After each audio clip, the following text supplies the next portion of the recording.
శ్రీకృష్ణుని మాటలను కూడా లెక్క చేయని కర్ణుడు లోకానికి ఇతడు రాధేయుడు, కాని ఆ నల్లనయ్యకు మాత్రమే తెలుసు ఇతను కౌంతేయుడు అని.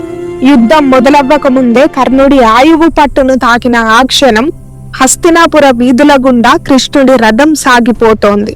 సభలో విశ్వరూపం చూసిన జనమంతా భయంతో ఇళ్లల్లో దాక్కున్నారు. కాని కర్ణుడు మాత్రం కృష్ణుడి పక్కన కూర్చొని ఉన్నాడు. గుర్రాల గిట్టల చప్పుడు తప్ప మరేమీ వినబడడం లేదు. కృష్ణుడు సభ నుండి బయటకి వస్తూ కర్ణుడిని రథం మీద ఎక్కించుకున్నాడు. శత్రువుల పక్కన ఉన్న కర్ణుడిని కృష్ణుడు తన పక్కన కూర్చోబెట్టుకోవడం చూసి కురుసేన వణికిపోయింది. ఎందుకంటే ఆ నల్లనయ్య పలకరిస్తేనే ఒక మాయ, పక్కన కూర్చోబెట్టుకుంటే అదొక మహా ప్రళయం. కృష్ణుడు రథం ఆపి కర్ణుడి భుజం మీద చేయి వేశాడు.